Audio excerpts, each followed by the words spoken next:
deforestation is estimated to generate about 20% of total emission reductions. So we're really not going to be able to address global climate change if we leave deforestation out. It's also a part of total emissions that's fairly cheap to avoid in many cases. The benefits of deforestation in many countries are really very small. And so the cost of avoiding that deforestation tends to be small. And the cost per ton, not always, but in many cases, is much, much lower than it is in other ways of reducing emissions.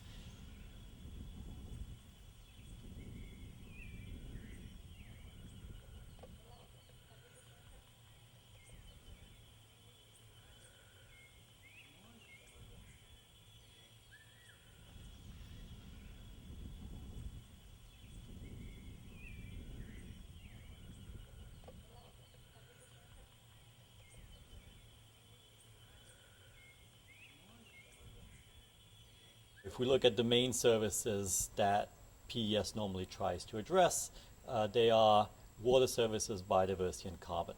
For water services, we've had quite a bit of success at arranging payments from water users that go to water service providers in the upper watersheds. There are national programs that are essentially water focused in Mexico and China, for example.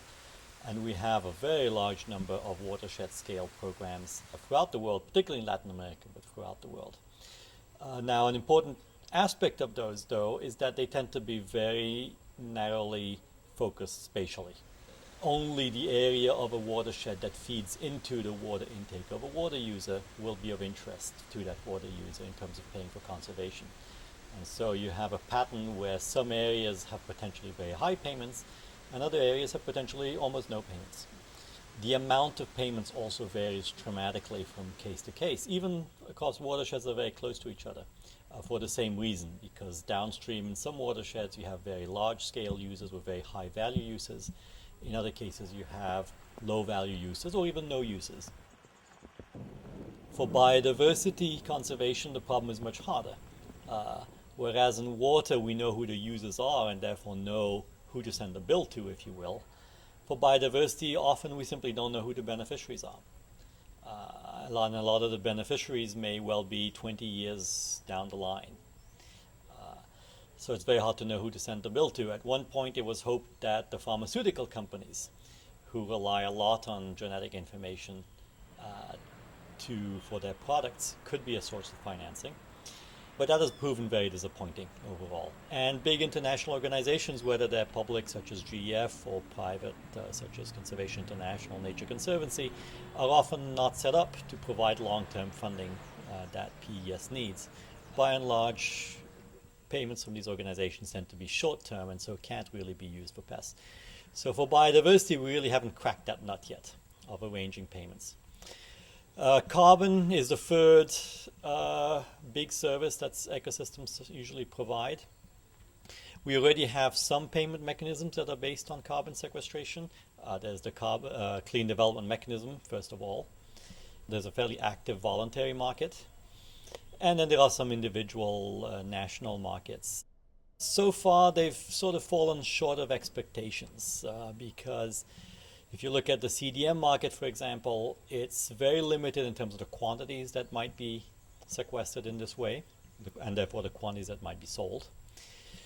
And it has some very restrictive rules, which are difficult to meet, particularly in a smallholder context, which really limits its applicability in many of the developing country contexts that we're interested in. And the voluntary market is growing very fast, but from a very small base. It tends to be much less restrictive in terms of its rules than the CDM market, but also tends to pay less.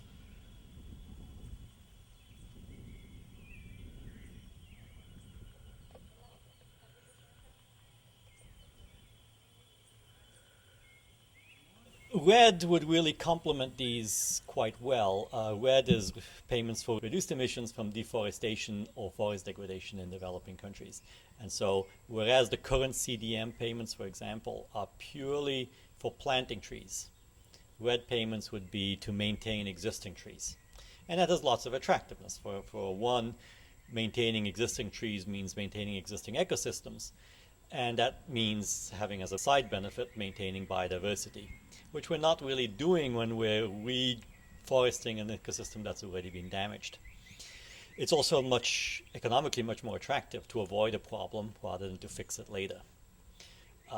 And then there are benefits for local populations of forest-dependent peoples and indigenous peoples and others.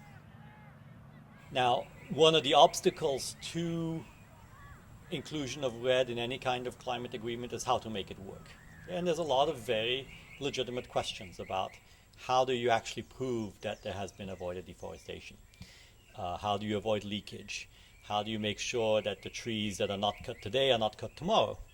So the problem of permanence, the problem of accounting, how do we count all these things? These are very legitimate questions, and they can all be addressed.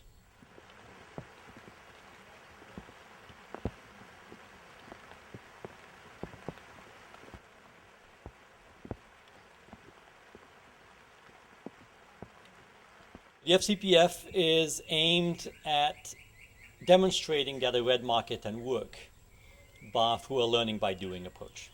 And this will be done in two steps. One is to help countries get ready for such a market. And this is done through a so-called readiness mechanism.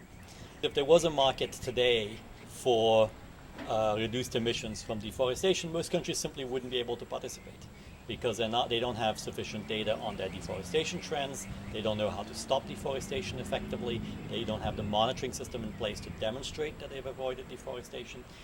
And so the purpose of the readiness mechanism is to help countries become ready to participate in such a market.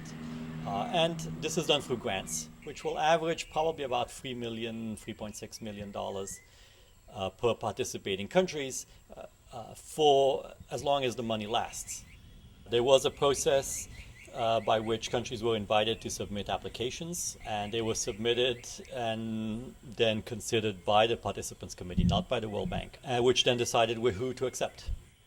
The countries that were selected includes a very wide range of countries. We have some very high deforesters, we have some very low deforesters.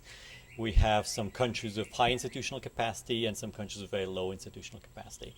So we stand to learn a lot by working with them. Even a perfect instrument will not solve all problems. It's simply the nature of the thing. But I think this has the potential of making a very large difference. Hopefully a sufficient difference that will measurably contribute to mitigating global climate change.